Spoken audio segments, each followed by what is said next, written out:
হরে কৃষ্ণ। দণ্ডবত। প্রথমে আমার গুরু মহারাজ ভক্তিপ্রজ্ঞান জ্যোতি গোস্বামী ঠাকুরের চরণে শত সহস্র কোটিবার দণ্ডবত। তিনি যেন আমার প্রতি কৃপা বর্ষণ করেন। বর্তমান চৈতন্য মঠাচার্য ভক্তিস্বরূপ সন্ন্যাসী মহারাজ চরণে শত সহস্র কোটিবার দণ্ডবত। তিনি যেন আমার প্রতি কৃপা কটাক্ষ লাভ করেন। বাঞ্ছা কল্পতরুহস্য কৃপা সিন্ধু ভূয়ঃ পতিতানাং পাবনেভ্যো বৈষ্ণবেভ্যো নমো নমঃ। সমস্ত সাধুগুরু বৈষ্ণব ব্রহ্মচারী সন্ন্যাসীবৃন্দের চরণে শত সহস্র কোটিবার দণ্ডবত। নারায়ণ নমস্কৃত্যং নরশ্চৈব নরোত্তমং দেবীং সরস্বতী ব্যাসং তথা জয় মুদীয়তে। হরে কৃষ্ণ। রাধারানী ইউটিভি ধর্মকথা চ্যানেলের পক্ষ থেকে আমি পুতুল রানী দাসী আপনাদেরকে শ্রবণ করাচ্ছি। আপনারা ভাগবত কথা শ্রবণ করুন। ইউটিউবের ভক্তবৃন্দদেরকে বলছি, শেয়ার করুন, সাবস্ক্রাইব করুন, লাইক করুন, সঙ্গে থাকুন। হরে কৃষ্ণ। ভগবানের সত্তাবেশ অবতার বেদ বিভাগ কর্তা কৃষ্ণ বেদ দ্বৈপায়ন শ্রী ব্যাসদেব সুখদেবের কাহিনী বলছি। দেবের পুত্রই শ্রী সুখদেব গোস্বামী জীবন্ত আন্তরিক মঙ্গল বিধানের জন্য শ্রী ব্যাসদেব বহুবিধ গ্রন্থাদি প্রণয়ন করেন।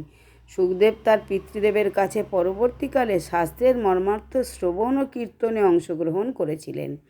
তার জন্মবৃত্তান্তের এক গূঢ় রহস্য পাওয়া যায়, যা সাধারণ লোকের বোধগম্য হওয়া বড়ই দুরূহ। বৈষ্ণব শ্রেষ্ঠ শিবজি নির্জনে একদা পার্বতীকে বনের মধ্যে ভাগবত গুণাখ্যান শোনাইতেছিলেন। ভাবাবেশে শিবজি বললেন, পার্বতী তার কথায় সায় দিয়ে যাচ্ছেন।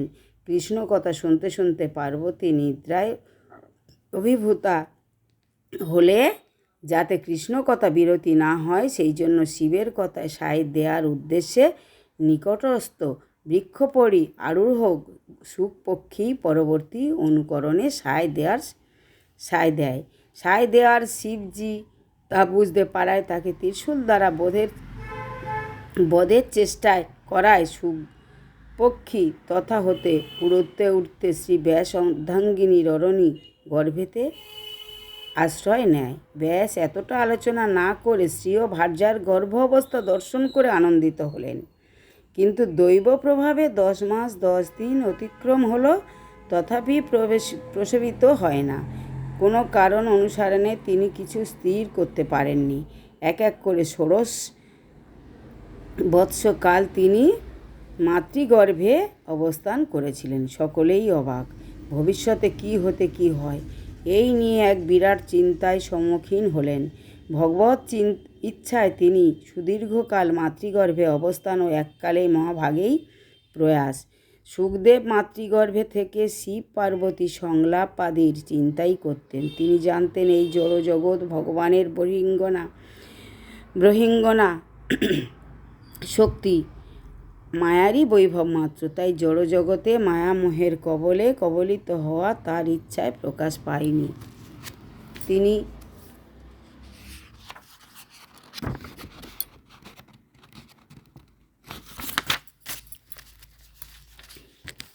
তিনি সকল কামনা বাসনা নিলুপ্ত হয়ে ভগবৎ সমাধিতে থাকতে চান। তাই দীর্ঘকাল অর্থাৎ 16 বৎসকাল মাতৃগর্ভে অবস্থানপূর্বক যথাসময়ে প্রসবিত হয়ে দিগম্বর বেশে ছুটতে চললেন বনের ভিতরের দিকে। ব্যাসদেব পুত্রকে ফিরিয়ে আনবার জন্য পশ্চাৎ অনুধাবন করলেন। পুত্রের মুখ পর্যন্ত দর্শনের সংযোগ হলো না তার। ব্যাসদেব বড়ই চিন্তিত হলেন। তাই হা পুত্র বলে গভীর আর্তনাদ করতে করতে ছুটে চললেন। দিগম্বর সুখদেবকে দর্শনে বিবস্ত্রা অবস্থায় সরোবরে স্নানরত দেবকন্যাদের দর্শন করায় তাদের লজ্জা নিবারণের কারণ হেতু বস্ত্র ধারণের প্রচেষ্টা শ্রী ব্যাসদেব তাদের কাছে প্রশ্ন করলেন যে, আমার পুত্র যে বিবস্ত্র অবস্থায় দৌড়ে যাচ্ছিল, তখন তোমরা লজ্জা ঢাকা দাওনি, আর এখন তোমরা লজ্জা বস্ত্র ঢাকা দিচ্ছ কেন? সেই 16 বছর ছেলে সে ছিলেন পূর্ণ যুবক, আর আমি বৃদ্ধ, আমাকে দেখে কেন? তখন, হে দেবকন্যা, তোমরা কেন আমার দিগম্বর 16 বর্ষীয় পুত্র দর্শনে লজ্জা নিবারণের চেষ্টা না করে বৃদ্ধ বয়স্ক আমাকে ব্যাসদেবের দর্শনে করে লজ্জা প্রকাশ করলে?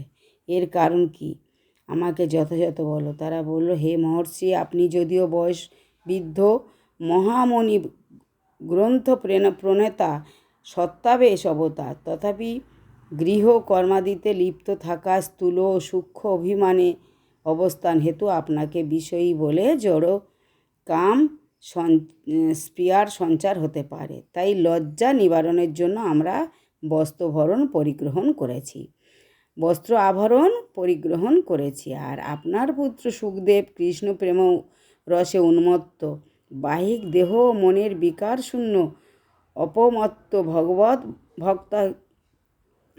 ভক্তাবে ভাবিত, তার দিগম্ব দিক বিচার নেই, অহংবোধ বা জড় অভিমান তার নেই। সুতরাং তাকে দর্শন করে মনের চঞ্চলতা প্রকাশ পায়নি, কিন্তু আপনাকে দর্শন করে আমরা হতভম্ব হয়েছি। ব্যাসদেব বললেন, তোমরা কি সুখদেবকে তাহলে এই পথে যেতে দেখেছ? দেবকন্যা ও শ্রী সুখদেবের পথ নির্দেশনার কথা বলা সত্ত্বেও শ্রী ব্যাসদেব কিন্তু সুখদেবকে আর ফিরে পাননি। আবার ব্রহ্মবৈমত্য পুরাণে দৃষ্ট হয় যে কলিযুগ উপস্থিত হলে মহর্ষি শ্রী ব্যাসদেবের ভারত প্রণয়ন করে পরে জননী সত্যবতীর আদেশে ব্রহ্মচর্য হতে বিচ্যুত হয়ে পিতৃঋণ পরিশোধার্থে বিটিকা নাম্নী জাবালি কন্যার প্রাণী গ্রহণ করেন। অনন্ত শ্রী ব্যাসদেবের পত্নীসহ বহুকাল তপস্যা আচরণ করে পরিশেষে পত্নীর প্রার্থনা অনুসারে বীর্য প্রদানে পত্নী গর্ভবতী হলে কিন্তু যথাসময়ে পুত্র প্রসবিত না হওয়ায় বড়ই চিন্তিত হলেন। ক্রমাদয়ে 11 বৎসর অতিক্রম হয়ে 12 বৎসর প্রবেশ করলে মহর্ষি ব্যাসদেব গর্ভকে সম্বোধনপূর্বক বললেন, হে গর্ভ, তুমি কি নির্মিত্ত তোমার জননীকে কষ্ট দিচ্ছ? গর্ভস্থ সন্তান বললেন, হে পিত, আমি গর্ভ হতে ভূমিষ্ঠ হলে এ ঘোর সংসারে মহামায়া আমাকে ভগবত চিন্তা থেকে দূরে অপসারিত করবে, আমি হরি বিমুখ হয়ে যাব। তাই এই ভয়েতে মাতৃগর্ভে মহা আনন্দে হরিস্মরণ করবার সুযোগ পেয়েছি বলে মনে করছি। তদুত্তরে শ্রী ব্যাসদেব বললেন, তোমার ভয় নাই, মায়া তোমার কিছু করতে পারবে না, তুমি তোমার মাকে আর কষ্ট দিও না। গর্ভ বলল, হে ব্যাস, তুমি যখন পুত্র কলাত্রাদির চিন্তায় বিভোর, সুতরাং তোমার কথা আমি বিশ্বাস করি না। তাই শ্রী ব্যাসদেব বললেন, তাহলে তুমি কার কথায় বিশ্বাস করতে চাও? তখন গর্ভ বললে, যার কথায় এই মায়া স্বয়ং ভয় পায়, আমি সেই ভগবানের কথায় বিশ্বাস করি। এই কথা শুনে ব্যাসদেব তখনই দ্বারকা শ্রীকৃষ্ণ সমীপে গমনপূর্বক তার নিকট সকল কথা নিবেদন করলেন এবং তাকে সঙ্গে নিয়ে এসে গর্ভস্থ সন্তানকে উদ্দেশ্য করে বললেন, হে বৎস, তুমি যে তোমার জন্যই আমি শ্রীকৃষ্ণকে দ্বারকা থেকে নিয়ে এসেছি।